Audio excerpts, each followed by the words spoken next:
Hey, good morning, everybody. It's Dr. Noah from Family Chiropractic Center of Bayonne, and welcome to my Saturday morning Facebook Live and Instagram Live session. Today, I want to do a really short article review. I plan on doing a much bigger Facebook Live on this because it's that important. And please watch till the end. It's only a few minutes. I have something personal, off the cuff, from the heart that I want to share today. So about a month ago, a great patient of ours gave me an article from BBC Future called How the Modern Spine, How Modern Life is Transforming Our Human Skeleton. Man, I screwed that up. And it's really important. And you might be seeing when you're watching the internet and through Facebook and social media, they're showing all these pictures of people with horns or kids growing horns out of their heads. And some of that is sensationalism, and some of it is actually happening. So I wanted to just break down what this article said. And so two things are changing our human skeleton. One is underuse, and two is specific postures that we're finding ourselves getting into on a daily basis. Primarily computer use, cell phone use, that forward down posture day in, day out. And in underuse, we all sit too much. And now they're doing these epidemiological studies and anthropological studies that are showing our spine is actually changing. And the three things that are changing is one, we are starting to develop this little tiny horn in the back of our head. And in fact, it's always been there. It's called the EOP. It's called the external occipital protuberance, but it's getting bigger on people. And they're showing this by millimeter by millimeter by millimeter that it's getting bigger because of this forward posture. Because there's tendons that run up our neck and connect to the EOP.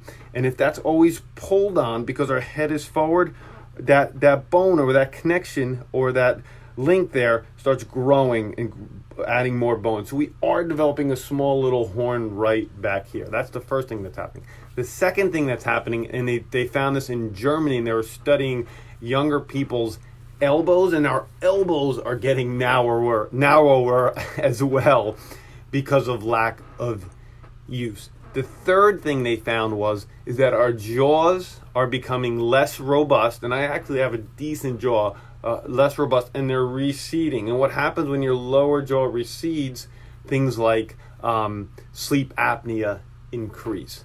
Now, the changes in our jaw allowed us to speak a little bit more evolutionarily, but this underuse of not chewing hard foods, everybody wants to eat soft foods, lack of breastfeeding, things like this over time is transforming our skeleton. So when you see these things flying around the internet that our spine is changing and our human skeleton is changing, it is maybe not as dramatic as you see, no horns growing out of the head this way, but the three things are forward head posture, EOP lengthening here, lower robust jaw, and what's the second thing? Oh, narrower elbows. And some of the quick things you can do, obviously, to protect this is watch your office ergonomics.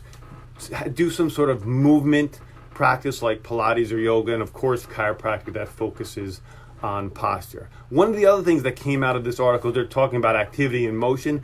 Apparently, evolutionarily, we're able to walk about 30 kilometers a day, about 19 miles a day.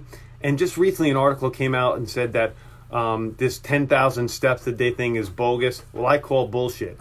They said that 6,000 steps are enough. Nonsense. My goal is 10,000 steps every day, and I usually get about 11 to 12,000, and sometimes 17 or 18 or 19.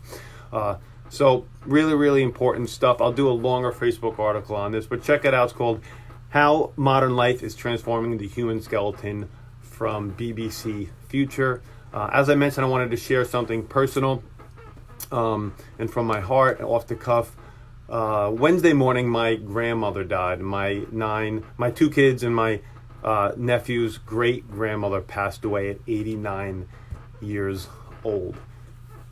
So my message to you is, if you have a grandmother, if you're fortunate enough to have a great grandmother or a great grandmother and a grandmother, listen to their advice, pick their brains, spend time with them.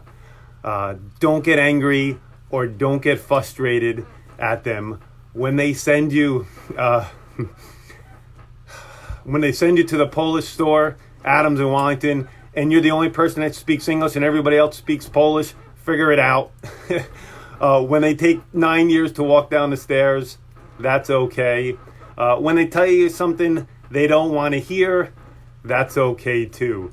But love them, appreciate them, because when they're not here, you'll miss them. Have a great day. I am seeing patients from 9 to 12 today. Be awesome and never unawesome, and I'll see you guys in a little while. Bye.